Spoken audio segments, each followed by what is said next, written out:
Dinda dan Arman telah menikah selama 8 tahun. Kehidupan mereka tampak harmonis dari luar, rumah sederhana tapi nyaman, mobil keluarga yang terparkir rapi di garasi, dan sesekali liburan bersama untuk menikmati kebersamaan. Tidak ada yang pernah menduga bahwa di balik semua itu, ada retakan kecil yang perlahan membesar di antara mereka. Dinda adalah seorang wanita yang mandiri dan ambisius. Di usianya yang baru menginjak 34 tahun, ia telah berhasil membangun perusahaan teknologi informasi yang sukses. Berawal dari usaha kecil di garasi rumah saat ia baru menikah dengan Arman, kini perusahaannya menjadi salah satu penyedia layanan IT terkemuka di kota itu.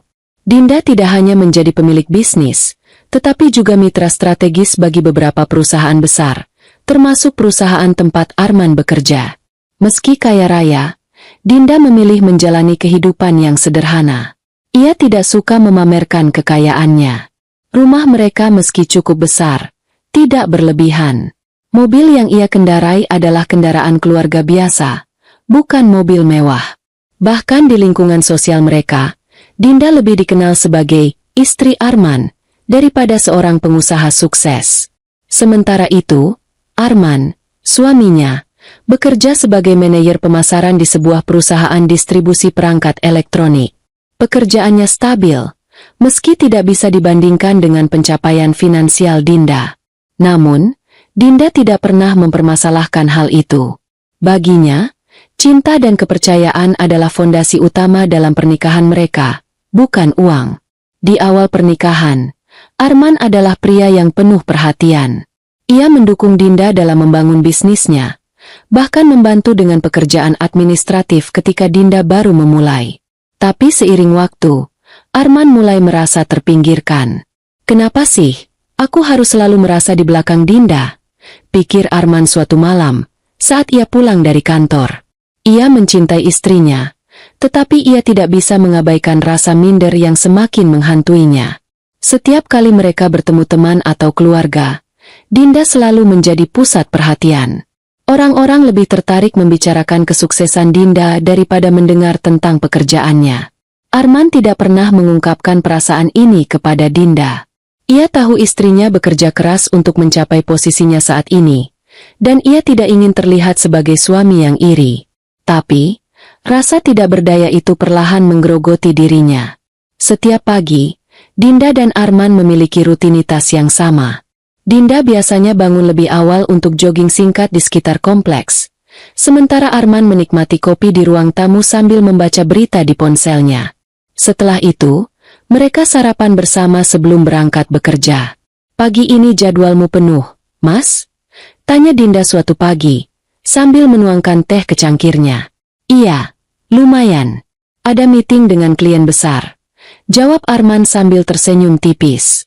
Dinda mengangguk. Ia terbiasa dengan jawaban singkat Arman. Sejak beberapa tahun terakhir, pembicaraan mereka di meja makan menjadi lebih formal, seperti dua orang teman sekantor daripada pasangan suami istri. Dinda mencoba menghidupkan kembali suasana hangat di antara mereka dengan mengajak Arman makan malam romantis atau liburan akhir pekan. Tapi seringkali Arman menolak, dengan alasan pekerjaan atau merasa lelah. Hidup Arman mulai berubah ketika seorang wanita baru bernama Lila bergabung di kantor tempat ia bekerja. Lila adalah wanita muda, berusia sekitar 27 tahun, yang baru saja pindah dari kota lain. Dengan wajah cantik, sikap ramah, dan pakaian yang selalu rapi, Lila dengan cepat menarik perhatian banyak orang di kantor, termasuk Arman. Sebagai staf administrasi di divisi pemasaran, Lila sering berinteraksi dengan Arman. Awalnya, hubungan mereka murni profesional. Lila bahkan terlihat sangat hormat kepada Arman sebagai atasannya. "Pak Arman, saya butuh tanda tangan Bapak untuk proposal ini," kata Lila suatu hari, dengan senyum manis yang membuat Arman merasa dihargai. Arman, yang sudah lama tidak merasakan perhatian seperti itu, mulai merasa nyaman berada di dekat Lila. Meski ia tahu batasan sebagai pria beristri, perhatian kecil dari Lila membuat egonya sedikit terangkat. Lila, di sisi lain, bukan wanita yang polos. Ia tahu persis bagaimana cara memikat seorang pria, terutama pria beristri seperti Arman. Dengan pengamatan tajam, Ia melihat bahwa Arman adalah tipe pria yang mudah terpengaruh oleh pujian dan perhatian. Setiap kali mereka berbicara, Lila selalu memberikan komentar yang membuat Arman merasa istimewa. Pak Arman benar-benar inspirasi. Ya, saya belajar banyak dari cara Bapak memimpin tim ini, ucapnya suatu hari.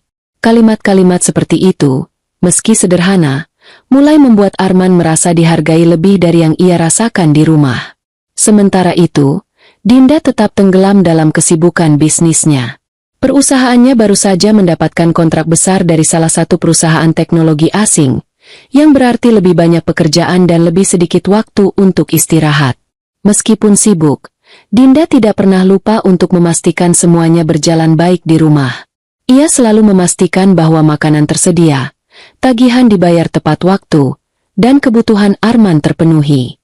Namun, ia tidak menyadari bahwa perhatian semacam itu tidak lagi cukup bagi suaminya. Dalam pikirannya, Dinda merasa semuanya masih normal. Pernikahan mereka mungkin tidak sehangat dulu, tapi ia percaya bahwa itu adalah hal biasa setelah bertahun-tahun bersama. Namun, ada momen-momen kecil yang mulai membuat Dinda bertanya-tanya. Seperti ketika Arman mulai sering pulang terlambat, atau ketika ia tiba-tiba mengunci ponselnya dengan password baru. Mas, kenapa sekarang pakai password? Bukannya dulu nggak pernah? Tanya Dinda sambil tersenyum. Oh, iya. Banyak email kantor yang rahasia. Din, takut ada yang buka-buka ponsel tanpa izin. Jawab Arman sambil menghindari tatapan istrinya. Dinda menerima jawaban itu tanpa banyak berpikir. Ia percaya pada suaminya dan tidak ingin terlalu curiga. Namun, di sudut hatinya, ada rasa tidak nyaman yang perlahan muncul. Dinda tidak tahu bahwa hidupnya akan berubah dalam beberapa minggu ke depan. Ia masih percaya bahwa suaminya adalah pria setia yang hanya sibuk dengan pekerjaannya. Namun, ia juga tidak menyadari bahwa seorang wanita lain telah masuk ke dalam kehidupan Arman, membawa badai yang akan mengguncang rumah tangga mereka. Hubungan antara Arman dan Lila semakin intens, meski keduanya berusaha menjaga agar tidak mencolok di kantor. Namun, mereka mulai sering bertukar pesan di luar jam kerja, dengan alasan membahas pekerjaan. Lila, dengan kepandaiannya, selalu memulai percakapan dengan topik profesional sebelum perlahan mengarahkannya ke hal-hal pribadi. Pak Arman, saya benar-benar merasa lebih termotivasi sejak Bapak jadi atasan saya, ucap Lila suatu malam melalui pesan. Kalimat seperti itu, meski terdengar biasa, perlahan membuat Arman merasa dihargai. Ia mulai membuka diri kepada Lila, bahkan menceritakan tentang kehidupannya di rumah. Sementara itu, Dinda tetap fokus pada pekerjaannya. Di balik kesibukan membangun perusahaannya, Dinda selalu berusaha memastikan semuanya baik-baik saja di rumah. Ia percaya bahwa Arman adalah pria setia yang hanya sibuk dengan pekerjaannya. Namun, kepercayaannya mulai terusik oleh tanda-tanda kecil yang muncul. Arman kini sering pulang terlambat, dengan alasan lembur di kantor. Pada awalnya, Dinda tidak terlalu mempersoalkannya. Ia tahu pekerjaan Arman seringkali menyita waktu, terutama mendekati akhir tahun. Namun, lama-kelamaan, keterlambatan Arman menjadi lebih sering. Kadang ia mengatakan ada pertemuan dengan klien, tapi di lain waktu ia mengaku harus membantu tim menyelesaikan laporan. Suatu malam, Dinda mencoba menelepon Arman ketika waktu sudah menunjukkan pukul 10 malam. Panggilan itu tidak dijawab, dan baru setelah setengah jam Arman mengirim pesan singkat. Maaf, Din, tadi lagi meeting, sebentar lagi pulang. Dinda menerima pesan itu tanpa banyak bertanya, tapi rasa curiga mulai tumbuh dalam dirinya. Segalanya berubah ketika suatu sore, Dinda menerima panggilan telepon dari salah satu petugas keamanan di perusahaan tempat Arman bekerja. Sebagai mitra strategis, Dinda memang memiliki hubungan baik dengan banyak staf di sana, termasuk divisi keamanan. Bu Dinda, maaf mengganggu. Saya pikir Anda perlu tahu sesuatu, ujar suara dari seberang telepon. Dinda mengernyit. Ada apa, Pak Hendra? Ada rekaman dari CCTV di kantor. Ini mungkin bukan urusan pekerjaan, tapi kami merasa perlu melaporkannya karena melibatkan Pak Arman dan salah satu staf baru, Bu. Hati Dinda berdebar. Rekaman seperti apa? Tanyanya, berusaha tetap tenang. Tidak ada hal yang terlalu vulgar, Bu. Tapi cara mereka bersikap membuat kami merasa tidak nyaman. Jika Ibu ingin, saya bisa mengirimkan rekamannya. Dinda terdiam sejenak sebelum menjawab. Baik, kirimkan ke email saya. Saya akan lihat sendiri. Beberapa menit kemudian, sebuah email masuk ke kotak masuk Dinda, disertai dengan file video dari kamera pengawas di ruang rapat kantor Arman. Saat ia membuka video itu, ia melihat Arman bersama seorang wanita muda yang ia kenali sebagai Lila. Dalam rekaman itu, Lila terlihat terlalu dekat dengan Arman, menyentuh bahunya sambil tersenyum. Gestur itu mungkin bisa dianggap wajar, tapi insting Dinda mengatakan sebaliknya.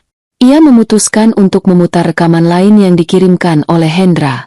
Kali ini, ia melihat Arman dan Lila berjalan keluar dari kantor bersama, tertawa sambil saling bercanda. Mereka terlihat terlalu akrab untuk rekan kerja biasa. Tidak puas hanya dengan rekaman itu, Dinda mulai mencari tahu lebih dalam. Ia meminta bantuan Hendra untuk memeriksa aktivitas kantor Arman dalam beberapa minggu terakhir. Dari laporan yang diterimanya, Dinda menemukan bahwa Arman sering menggunakan fasilitas kantor, seperti kartu kredit perusahaan, untuk makan malam di luar jam kerja. Banyak dari pengeluaran itu cocok dengan hari-hari di mana Arman mengaku lembur. Dinda juga memperhatikan perubahan kecil di rumah. Arman kini lebih sering membawa ponselnya kemana-mana, bahkan ke kamar mandi. Pesan masuk di ponselnya selalu ia abaikan atau ia jawab dengan cepat sambil menjauh dari Dinda. Mas, kenapa sekarang kayaknya rahasia banget sama HP? Tanya Dinda suatu malam, mencoba bersikap santai. Bukan rahasia, Din. Cuma kerjaan aja. Banyak data penting. Jawab Arman tanpa menatap matanya. Jawaban itu membuat Dinda semakin curiga. Tapi ia memilih untuk menyimpan rasa itu. Dinda tahu bahwa ia tidak bisa langsung menuduh Arman tanpa bukti yang lebih kuat. Ia memutuskan untuk menyusun rencana. Malam itu, ia menghubungi tim IT di perusahaannya untuk mendapatkan akses lebih luas ke data yang mungkin relevan. Sebagai pemilik bisnis, Dinda punya kemampuan untuk melacak banyak hal tanpa harus melibatkan pihak luar. Namun, ia tetap menjaga agar semua tindakannya sesuai dengan prosedur hukum. Di sisi lain, ia juga meminta Hendra untuk terus memantau aktivitas Arman dan Lila di kantor. Ia ingin memastikan bahwa ia memiliki bukti yang tidak terbantahkan sebelum mengambil langkah lebih jauh. Di sisi lain, Arman mulai merasa bersalah. Meski hubungannya dengan Lila belum melampaui batas fisik, ia tahu bahwa apa yang ia lakukan sudah salah. Namun, setiap kali ia mencoba menjauh dari Lila, wanita itu selalu berhasil menariknya kembali. Pak Arman, saya nggak tahu harus cerita ke siapa lagi, kata Lila suatu malam saat mereka sedang makan malam bersama. Keluarga saya lagi kesulitan, dan saya nggak punya siapa-siapa di kota ini selain Bapak. Arman merasa terjebak. Ia ingin membantu, tapi ia tahu bahwa terus terlibat dengan Lila hanya akan membuat situasi semakin buruk. Namun, egonya yang merasa dihargai terus mendorongnya untuk tetap berada di dekat Lila. Dinda kini memiliki cukup bukti untuk bertindak. Namun, ia tahu bahwa ini bukan sekadar masalah perselingkuhan. Ia ingin memberi pelajaran kepada Arman dan Lila, sesuatu yang tidak hanya akan mengungkap kebenaran tetapi juga mempermalukan mereka di depan semua orang. Di sisi lain, Arman merasa bahwa waktunya hampir habis. Ia mulai menyadari bahwa Dinda lebih jeli daripada yang ia duga, tapi ia tidak tahu bahwa istrinya sudah mempersiapkan langkah besar. Setelah mendapatkan bukti awal dari rekaman CCTV dan laporan pengeluaran perusahaan, Dinda memutuskan untuk menyusun rencana lebih besar. Ia tahu bahwa menghadapi Arman secara langsung hanya akan memunculkan pembelaan diri, sedangkan Lila mungkin akan menolak semua tuduhan. Dinda tidak ingin ini hanya menjadi pertengkaran rumah tangga biasa. Ia ingin keadilan sekaligus balas dendam yang elegan. Malam itu, Dinda memanggil asistennya, Nadia, yang sudah lama menjadi orang kepercayaannya di perusahaan. Nat, aku butuh bantuanmu, kata Dinda dengan suara serius. Nadia menatapnya penuh perhatian. Apa yang bisa saya lakukan, Bu? Dinda menceritakan secara singkat tentang kecurigaannya terhadap Arman dan bagaimana ia menemukan bukti awal. Namun, ia tidak menyebutkan detail terlalu banyak. Aku butuh kamu bantu awasi Lila. Cari tahu semua tentang dia, keluarganya, pekerjaannya, dan apa saja yang bisa membuat dia terpojok, lanjut Dinda. Nadia mengangguk. Baik, Bu. Saya akan mulai hari ini juga. Dalam beberapa hari, Nadia berhasil menggali banyak informasi tentang Lila.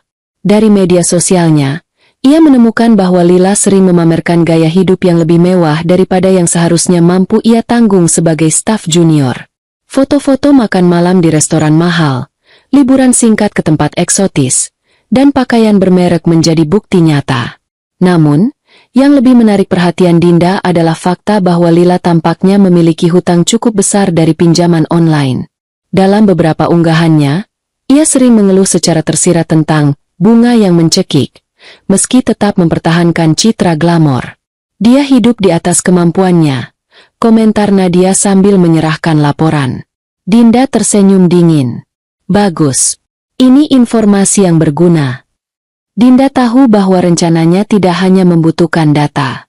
Ia harus bermain di sisi psikologis, menciptakan situasi yang membuat Lila dan Arman tidak bisa mengelak. Maka, ia mulai bergerak secara bertahap. Pertama, Dinda memutuskan untuk bertemu dengan Hendra, petugas keamanan yang sebelumnya memberikan rekaman CCTV.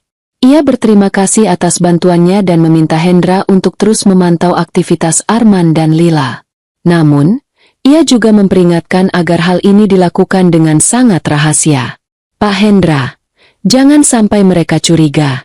Kalau ada apa-apa lagi yang mencurigakan, tolong segera laporkan ke saya, ujar Dinda tegas. Siap, Bu, jawab Hendra, merasa semakin percaya diri untuk membantu. Beberapa hari kemudian, Dinda mulai menanamkan kecurigaan kecil pada Arman.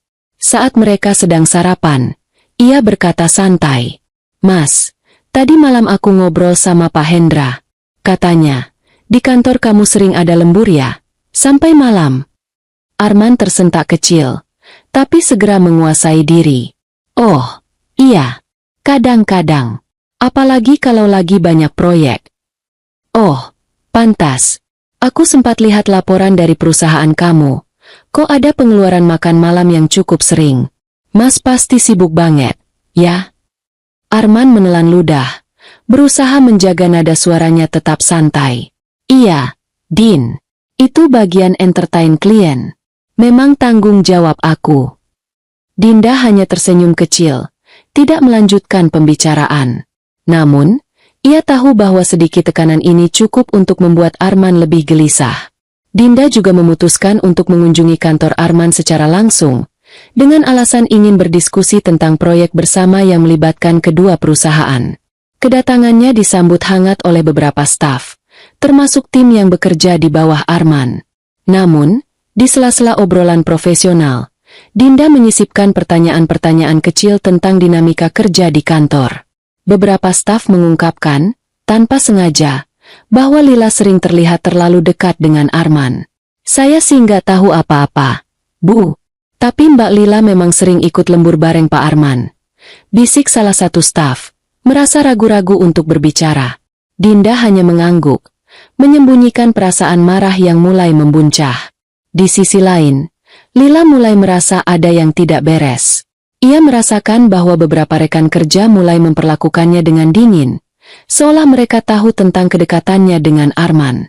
Ia juga merasa Arman menjadi sedikit lebih berhati-hati, bahkan terkadang menghindari percakapan yang terlalu pribadi. Pak Arman, kenapa akhir-akhir ini Bapak kayak jauh banget? Tanya Lila suatu malam ketika mereka akhirnya bisa berbicara berdua. Bukan apa-apa, Lila. Aku cuma lagi banyak pikiran, jawab Arman singkat.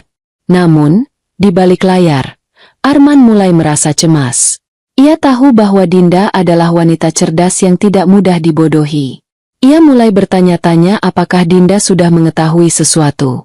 Momen klimaks rencana Dinda dimulai ketika ia memutuskan untuk mengadakan acara penghargaan besar di perusahaannya, dengan mengundang mitra kerja termasuk perusahaan tempat Arman bekerja. Acara itu dirancang untuk menjadi puncak dari segala persiapannya. Dinda secara langsung mengirimkan undangan resmi kepada direktur perusahaan tempat Arman bekerja, dengan catatan bahwa ia ingin semua tim hadir, termasuk Arman dan Lila. Arman merasa terjebak. Ia tahu bahwa Dinda adalah tuan rumah acara itu, dan ia tidak punya alasan untuk menolak undangan tersebut. Di sisi lain, Lila merasa bersemangat. Baginya, ini adalah kesempatan untuk menunjukkan dirinya di depan banyak orang penting. Namun, yang mereka tidak tahu adalah bahwa Dinda telah menyiapkan kejutan besar yang akan mengungkap semua kebohongan mereka di depan umum. Hari yang ditunggu-tunggu pun tiba. Acara penghargaan besar itu diselenggarakan di sebuah hotel mewah di pusat kota. Seluruh tamu undangan hadir dengan pakaian terbaik mereka, termasuk Arman yang mengenakan jas hitam rapi, ditemani Lila yang mengenakan gaun elegan. "Aku bangga banget bisa ikut acara sebesar ini," bisik Lila kepada Arman. Matanya berkilat penuh antusiasme. Arman, meskipun tampak tersenyum, tidak bisa menyembunyikan rasa gelisahnya. Ia tahu bahwa Dinda ada di sana sebagai tuan rumah, dan ia merasa tidak nyaman berada di tempat yang begitu dekat dengan istrinya sambil membawa Lila. Di sisi lain, Dinda tampil anggun dalam balutan gaun berwarna merah marun. Ia menyapa tamu dengan senyum ramah, tetapi di balik senyumnya, ia menyimpan ketegangan. Rencana besar yang telah ia susun selama berminggu-minggu akan segera terungkap malam itu. Acara dimulai dengan sesi makan malam mewah, diikuti oleh beberapa sambutan dari para petinggi perusahaan. Dinda memberikan pidatonya dengan suara percaya diri, memuji kolaborasi yang sukses antara perusahaannya dan mitra-mitra yang hadir. Kerjasama ini bukan hanya soal bisnis, tetapi soal kepercayaan dan integritas, ucap Dinda sambil tersenyum, matanya secara singkat menatap ke arah Arman. Arman merasa dadanya berdegup kencang, seolah Dinda berbicara langsung kepadanya. Ia mulai merasa bahwa sesuatu yang besar akan terjadi. Setelah pidato, acara berlanjut dengan pembagian penghargaan untuk mitra kerja yang berprestasi. Nama perusahaan tempat Arman bekerja disebut sebagai salah satu penerima penghargaan. Untuk penghargaan ini, kami ingin mengundang tim terbaik dari perusahaan tersebut ke atas panggung, termasuk Bapak Arman dan Nona Lila, ujar pembawa acara dengan suara lantang. Arman dan Lila naik ke panggung dengan senyum canggung. Saat mereka menerima penghargaan itu, Dinda melangkah maju untuk menyerahkan trofi secara langsung. Ia terlihat tenang, tetapi matanya menunjukkan ketegasan. "Selamat kepada tim yang luar biasa ini," ujar Dinda sambil menyalami keduanya. "Namun, sebelum kita lanjut, saya ingin berbagi sesuatu yang menarik." Suasana ruangan menjadi hening. Semua mata tertuju pada Dinda. "Sebelum acara ini, kami melakukan evaluasi internal sebagai bagian dari persiapan penghargaan ini. Dan kami menemukan beberapa hal menarik dari rekaman kerjasama dengan tim luar biasa ini." Dinda melirik ke arah layar besar di belakangnya. Dalam hitungan detik, layar tersebut mulai memutar rekaman CCTV yang menunjukkan Arman dan Lila di kantor. Dalam video itu, terlihat mereka berbicara dengan sangat akrab, diselingi dengan sentuhan-sentuhan kecil yang tidak pantas untuk rekan kerja. Wajah Arman langsung pucat pasi. Lila, di sisi lain, tampak terpaku di tempatnya, tidak percaya apa yang ia lihat. Bisik-bisik mulai terdengar dari para tamu undangan, sebagian terlihat terkejut, sementara yang lain tampak menyeringai penuh arti. "Video ini adalah bagian dari pengawasan internal kami untuk memastikan lingkungan kerja yang profesional," lanjut Dinda dengan suara tegas. "Namun, sayangnya, apa yang kita lihat di sini menunjukkan pelanggaran etika kerja yang sangat serius." Arman berusaha mengatakan sesuatu, tetapi suaranya terhenti di tenggorokan. Lila, yang biasanya penuh percaya diri, kini menunduk sambil memegangi trofi yang terasa berat di tangannya. Sebagai tambahan, Dinda melanjutkan sambil memberikan isyarat kepada stafnya.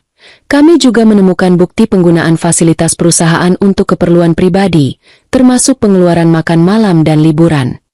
Staf Dinda menyerahkan dokumen kepada direktur perusahaan tempat Arman bekerja, yang kini tampak sangat marah. "Saya rasa, perusahaan Anda perlu mempertimbangkan langkah-langkah disipliner terhadap individu yang terlibat."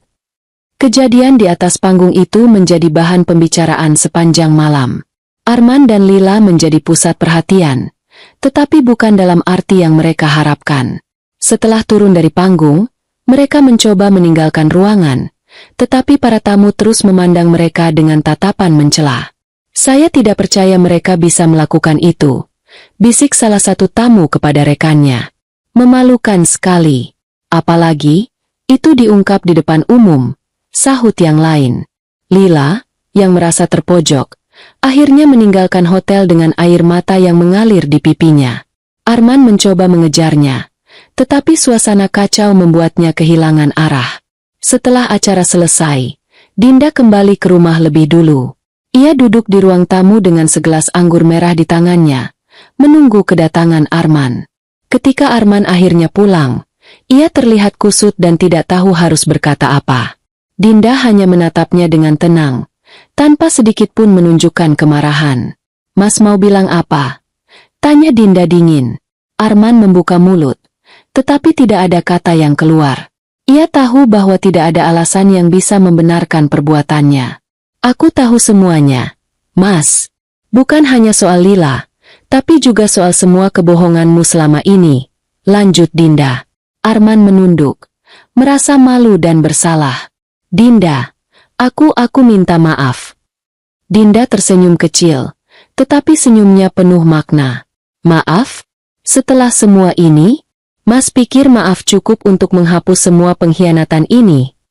Arman tidak bisa menjawab. Dinda mengambil napas panjang sebelum melanjutkan. "Aku sudah memikirkan ini sejak lama. Dan aku rasa, kita lebih baik berpisah.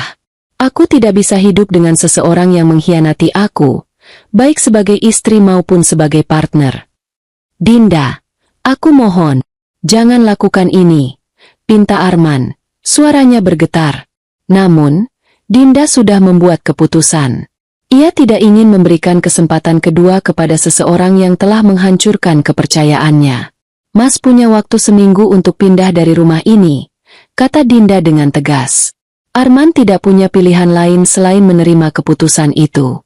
Keputusan Dinda untuk berpisah dengan Arman adalah langkah yang berat. Namun itu adalah keputusan yang sudah dipikirkannya matang-matang. Arman, yang selama ini selalu merasa nyaman dengan kehidupan rumah tangga mereka, kini harus menghadapi kenyataan pahit. Semuanya berakhir begitu saja. Dinda menghabiskan beberapa hari setelah acara penghargaan untuk menenangkan dirinya, merenung, dan memastikan bahwa ia tidak membuat keputusan terburu-buru. Meskipun perasaannya masih terluka, Dinda tahu bahwa ini adalah hal yang tepat. Baginya, pengkhianatan bukan hanya soal perselingkuhan, tetapi juga soal penghancuran integritas dan kepercayaan. Pada hari ke-7 setelah konfrontasi di acara perusahaan, Arman akhirnya meninggalkan rumah mereka. Ia datang pagi-pagi untuk mengambil barang-barangnya, dengan wajah yang hampa. "Dinda, aku tahu aku salah," kata Arman pelan, memandangi barang-barang yang sudah terkemas di dalam koper. Dinda hanya berdiri di pintu ruang tamu. Matanya tidak tampak marah, hanya kosong. "Ini keputusan yang terbaik untuk kita berdua, Mas. Jangan hubungi aku lagi." Arman terdiam, tidak tahu apa lagi yang harus dikatakan. Ia meninggalkan rumah itu dengan langkah berat, sementara Dinda menutup pintu dengan penuh ketenangan. Setelah Arman pergi, Dinda merasa beban berat dalam hidupnya sedikit berkurang. Namun, di sisi lain, ia tahu bahwa meskipun sudah melewati babak yang penuh dengan kekecewaan itu, hidupnya tidak akan pernah sama lagi. Beberapa minggu berlalu, dan Dinda kembali fokus pada pekerjaannya. Ia menjadi lebih produktif dan dihormati oleh rekan-rekannya di perusahaan. Keberanian Dinda dalam menghadapi pengkhianatan suaminya membuatnya semakin dihargai sebagai seorang pemimpin yang bijak dan berintegritas. Tak lama setelah Arman pergi, Dinda memutuskan untuk mengunjungi kantor tempat Arman bekerja. Ia merasa bahwa semua yang terjadi harus dibersihkan, termasuk hubungan dengan perusahaan tersebut. Di sana, Dinda bertemu dengan beberapa kolega yang mengenalnya sebagai istri Arman, namun mereka kini memperlakukannya dengan cara yang berbeda. Beberapa bahkan mengungkapkan rasa simpati, tetapi yang lainnya tidak bisa menahan diri untuk berbicara tentang ketegasan Dinda dalam menghadapi situasi ini. "Dinda, kamu memang wanita luar biasa. Tidak banyak orang yang bisa sekuat itu. ujar salah satu rekan kerja senior yang selama ini sangat menghormatinya. Terima kasih, jawab Dinda sambil tersenyum tipis. Tapi ini bukan soal kekuatan. Ini soal membuat keputusan yang benar. Dan kadang, keputusan itu memang berat. Dinda memutuskan untuk mendalami lebih jauh sisi lain dari dirinya yang sebelumnya ia lupakan.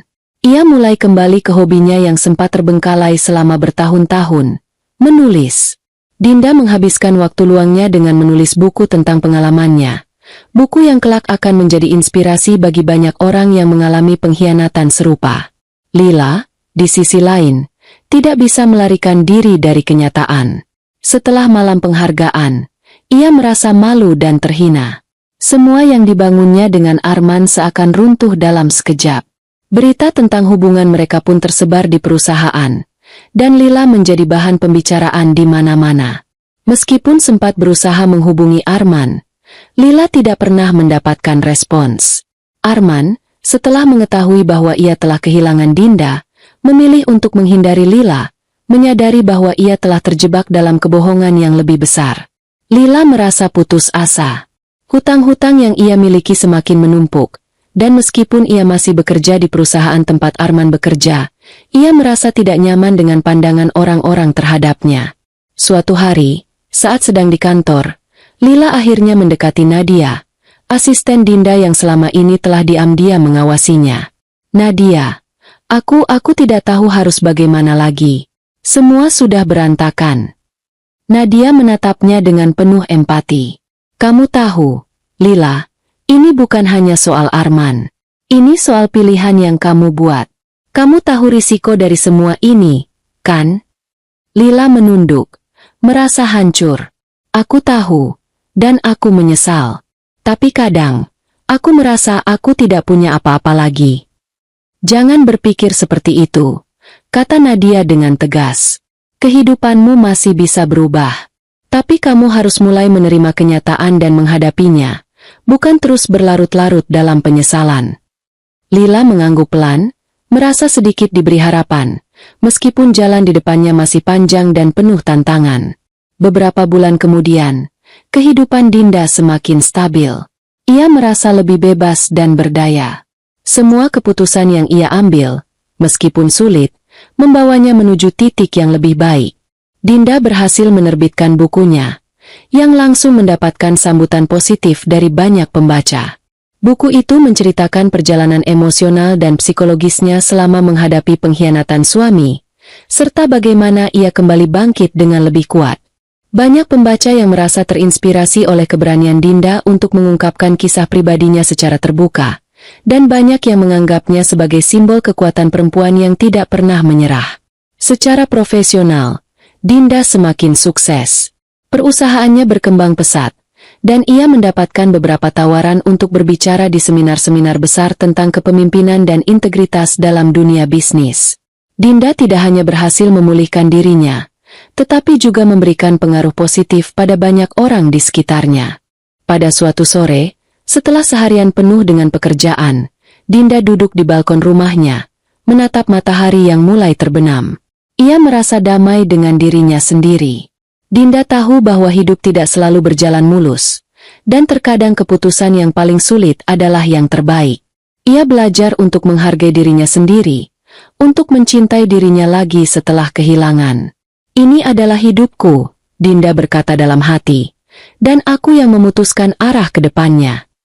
Dengan senyum penuh keyakinan, Dinda melangkah ke dalam rumah, siap untuk melanjutkan perjalanan hidupnya dengan penuh semangat dan harapan. Dengan berakhirnya bagian ini, Dinda akhirnya menemukan kedamaian dan kebahagiaan dalam hidupnya, jauh dari bayang-bayang pengkhianatan yang pernah ia alami. Hidupnya kini lebih fokus pada pencapaian pribadi dan kesuksesan profesional.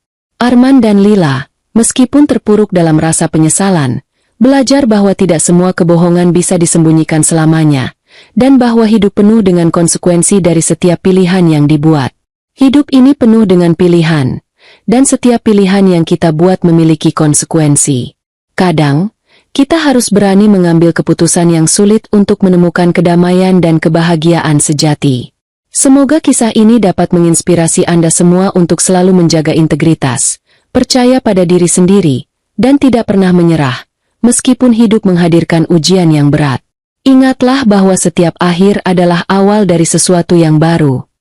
Jika Anda menyukai cerita ini dan ingin melihat lebih banyak kisah menarik lainnya, jangan lupa untuk like dan subscribe.